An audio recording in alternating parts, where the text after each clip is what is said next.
Moment sans langue de bois, administration, impôts, finances, sécu, CAF, mes couilles, tout. J'espère que vous allez bien. On se retrouve pour une nouvelle vidéo sans langue de bois. C'est la deuxième que je tourne là. Comme j'ai dit dans le vlog, j'essaie de m'avancer. Oui, parce que je fais aussi des vlogs YouTube. Si tu me découvres à travers cette vidéo, ouais, y a des abonnés qui y arrivent à travers les vidéos sans langue de bois. Je fais aussi des vlogs quotidiens de ma vie basique. Mais voilà, on m'a demandé du coup, parce que je demande régulièrement aux gens sur Instagram de donner leurs avis, leurs idées de vidéos sans langue de bois. On m'a dit, est-ce que tu pourrais parler de ton avis sur l'administration, comment gérer les papiers, machin et tout ça.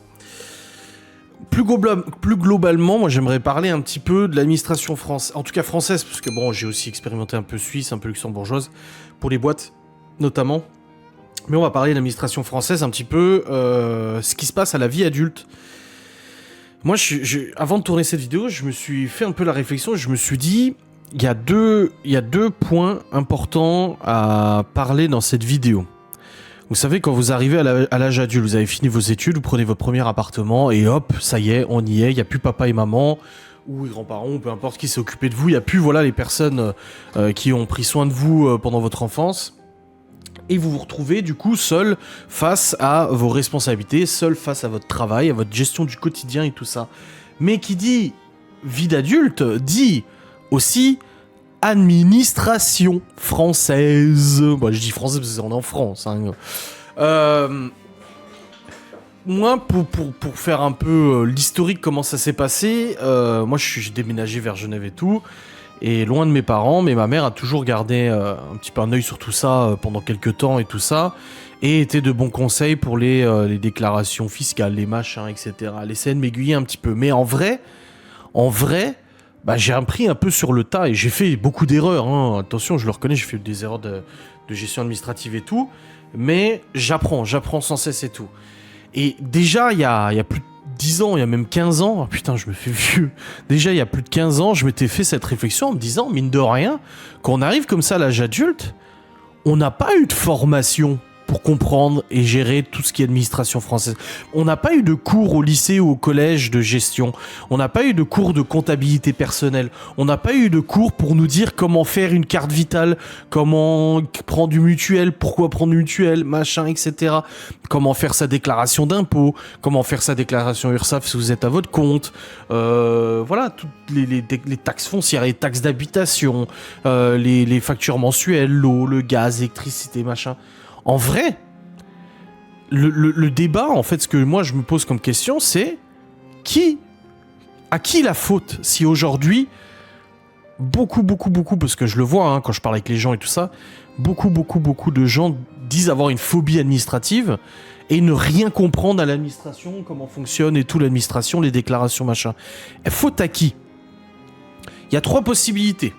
Soit c'est à nous, jeunes adultes, de se renseigner, de faire la démarche personnelle, d'aller essayer de comprendre les papiers, machin, de se renseigner, de demander des infos aux administrations, machin. Ah bah je viens d'acheter un véhicule, on m'a jamais expliqué comment faire.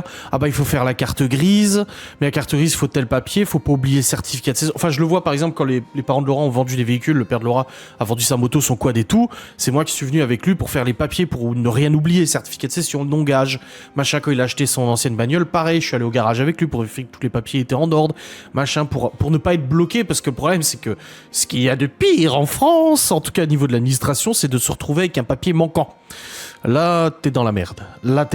Parce que voilà, l'administration française c'est quand même, elle est ce qu'elle est, et on peut pas dire qu'elle est toujours très réactive. Alors des fois moi je suis moi-même surpris de la réactivité de certaines administrations, et je le dis, il y en a certaines qui sont très réactives et je suis même étonné que ça fonctionne aussi bien, mais il y en a d'autres, c'est une véritable catastrophe, il faut le dire. Du coup bah, est-ce que c'est à nous, jeunes adultes, de se dire, voilà, je rentre dans la vie active, j'ai mon premier salaire, j'ai mon appart, j'emménage avec ma meuf, ou mon mec, ou machin, ou peu importe, mon chien, il y a des choses à faire, des papiers à faire, oh, bah, tous les ans, c'est quoi cette déclaration d'impôt? Mais je sais pas comment remplir ça. Et nanani, on va aller chercher sur internet, se renseigner, quelle case, quelle quoi, et la facture, comment on paye celle-là, et comment on fait, pourquoi il me demande des frais, qu'est-ce que c'est l'assainissement, qu'est-ce que c'est la taxe d'ordure ménagère, et nanani, je suis en location, je paie des charges, pourquoi je paie des charges, qu'est-ce que ça comprend, pourquoi à la fin de l'année on me demande quand même de payer des trucs en plus, j'ai rendu mon appart, l'état des lieux était correct, mais on me demande de prendre sur ma caution, ou même en plus de ma caution, je comprends pas, quels sont les...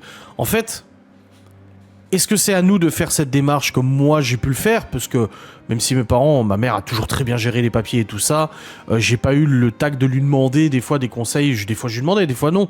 Et je me suis un peu emmêlé les pinceaux dans certains papiers, certaines choses, etc., hein, qui a valu quand même des problèmes. Ou alors c'est aux parents de faire le nécessaire pour apprendre à leurs enfants à gérer leur argent, à gérer les papiers, à faire la déclaration. Genre ton gosse, hop, il a 20 ans, il sort d'études, hop, il prend son appart. Ah, t'as pas oublié, t'as ta déclaration d'impôt à faire. N'oublie pas de souscrire à un fournisseur d'électricité. N'oublie pas ça. N'oublie pas l'eau. N'oublie pas ci. N'oublie pas sous. Est-ce que c'est aux parents de le faire? Deuxième possibilité. Si ce n'est pas à l'adulte, au jeune adulte de faire la démarche lui-même personnellement, de se renseigner. Aujourd'hui, on a Internet, donc ça permet quand même de comprendre pas mal de choses. Mais est-ce que c'est aux parents de le faire? D'apprendre à leurs enfants à être autonomes et à être indépendants et surtout à ne pas se foutre dans la merde administrativement parce qu'on oublie des papiers, on oublie des déclarations, on oublie des choses et tout. Rien que la CAF, tu viens d'avoir ton premier gosse, comment on fait, comment on ouvre un compte allocataire, machin, quels sont les papiers à envoyer, le livret de famille, le si, oui mais j'ai pas mon livret de famille, il faut mon acte de naissance, comment on obtient un acte de naissance, qu'est-ce qu'il faut faire, et nanani, et nanana.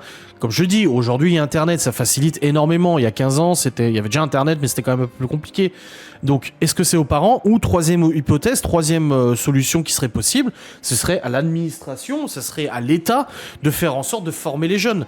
Moi, par exemple, je prends mon exemple, vers 17 ans, 18 ans, je sais plus, il y avait un stage de citoyenneté qui pouvait être fait à la mairie. La mairie nous accordait, en gros, on devait suivre pendant quelques jours, du matin au soir, un stage de citoyenneté où on nous apprenait un peu les rudiments de la vie en collectivité, on nous apprenait les dangers de la drogue, de l'alcool, machin, mais on n'avait pas de cours d'administration. Et on était payé pour ça. En plus, c'est ça le pire, c'est qu'on était payé. Donc moi, je l'avais suivi, tu vois, j'étais content. Ma mère m'avait inscrit, elle avait bien raison. Mais il n'y avait pas de cours sur l'administration. On nous a pas dit, bah tiens, quand on fait la journée d'appel à défense, la JAPD, je sais pas comment ça s'appelle aujourd'hui, le recensement pour les jeunes, là, militaires, machin et tout. Pourquoi ils nous font pas une journée de formation pour nous expliquer un fascicule, pour nous dire voilà, tu rentres dans la vie, le jour où tu vas rentrer dans la vie active, voici les choses à faire. Demander ta propre carte vitale, faire une mutuelle parce que c'est important d'avoir une mutuelle, ne pas oublier de déclarer toi, ton conjoint machin sur le bail, aux impôts, la taxe d'habitation, la mensualiser. Comment on fait pour mensualiser, faire un premier compte à la CAF, tes comptes retraite, tes machins, etc. Pourquoi, en fait, l'État ne fait pas en sorte de pouvoir éduquer la jeunesse à ça? Voilà, moi, mon débat, ma question, c'est une courte vidéo parce que, en réalité, m'est avis que je pense que c'est un mix de tout. Je pense que les parents peuvent faire un peu, le jeune adulte doit sortir un peu les doigts du cul et se renseigner un petit peu, mais je pense que l'administration française pourrait faire en sorte de faciliter ça. Un fascicule. Enfin, je veux pas partir dans le débat extrême droite, machin, etc. Mais je le sais parce que j'ai fréquenté des gens étrangers qui venaient en France et tout ça.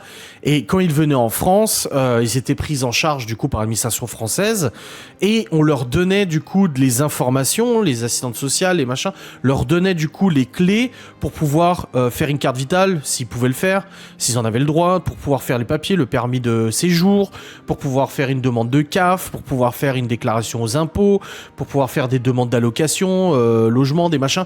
On leur donne tout ça. Et nous, en France, encore une fois, c'est pas un débat d'extrême droite ou quoi que ce soit, et peut-être que je me méprends, mais en tout cas, moi, je ne l'ai pas vécu, ni les gens que j'ai pu connaître ne l'ont pas vécu non plus, ce fait de nous apprendre, mais moi, je pense que l'administration française devrait, à l'âge adulte, quand c'est ton premier logement, quand c'est ta première fiche d'imposition, peut-être qu'aujourd'hui c'est le cas, je ne sais pas, hein, attention, encore une fois, moi je parle de mon expérience, hein, mais quand c'est ta première avis d'impôt, que l'État sait que voilà, tu es jeune adulte et que c'est la première fois que tu cotises en France, que tu travailles et que tu rentres dans la vie active, on devrait te fournir au minimum un petit fascicule, un petit dossier pour t'expliquer les services de l'État français, les services de la République, les obligations, ainsi que les interdictions, etc. Et te dire, voilà, tu rentres dans la vie active, bienvenue Adrien. Pour faire ta carte vitale, c'est sur le site internet CPAM ou Amélie ou machin. Pour faire ton compte CAF, il suffit de machin et de joindre tous ces papiers machin. histoire que les gens, en fait, ils puissent avoir dans les mains, parce qu'ils vont peut-être pas faire la démarche d'aller chercher sur Internet, tout le nécessaire pour comprendre comment ça fonctionne. Donc je pense que, moi, mon avis, c'est que c'est un mix de tout. C'est une éducation de la part des parents, c'est le jeune adulte qui doit se démerder un peu, mais aussi l'administration française a sa part aussi de travail derrière. Si vous êtes abonné et que vous regardez cette vidéo ou travaillez dans l'administration française, dites-moi ce que vous en pensez. Peut-être que ça existe déjà, je ne sais pas. Mais un jeune qui arrive dans la vie active, qui n'a pas eu de problème ou quoi que ce soit, ne rencontre pas une assistante sociale et n'a pas l'aide et ne peut pas avoir les conseils justement en administration des biens.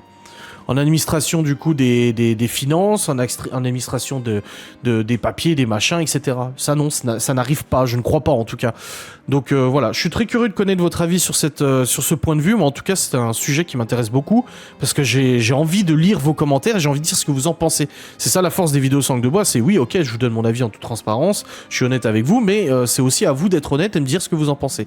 Donc n'hésitez pas à commenter, à liker comme d'habitude, et à me dire ce que vous pensez justement de l'administration française, et comment selon vous ça se passe. Je prends juste un dernier petit exemple. Quand j'ai ouvert une boîte au Luxembourg, l'administration luxembourgeoise m'a envoyé un gros dossier, un gros fascicule où dedans tout était expliqué, comment déclarer les revenus, comment déclarer les cotisations sociales, comment payer les impôts, comment payer les cotisations sociales, machin, à quelle administration. Il y avait le numéro de téléphone de telle ou telle administration. C'était un gros fascicule orange comme ça, et dedans il y avait tout ce qu'il fallait pour savoir comment gérer sa boîte, machin, etc. Et j'ai trouvé ça super pertinent, je trouvais ça super intéressant. Là aujourd'hui j'ai ouvert une entreprise avec Laura, du coup au mois de juin j'ai fait tous les papiers, bon je commence à connaître. L'entreprise a été ouverte, j'ai une interlocutrice auprès de la Chambre des métiers de l'artisanat qui a été super dispo et super gentille et tout ça, mais il n'y a pas eu de fascicule, il n'y a pas eu d'information, il n'y a pas eu de... On m'a pas dit, il faut faire ci, il faut faire telle déclaration, machin, et ci et ça, tu vois, et ça on me l'a pas dit. Et si tu peux te rapprocher bien évidemment du chambre du commerce, mais un fascicule ne coûte rien. Quand l'État sait que tu viens d'ouvrir ta boîte, tu lui envoies un PDF, et puis tout est expliqué dedans. Enfin, je sais pas, c'est mon avis. Bref, j'espère que cette vidéo vous aura fait plaisir. J'attends de voir vos commentaires, de les lire. On se retrouve très vite. Des bisous. Salut.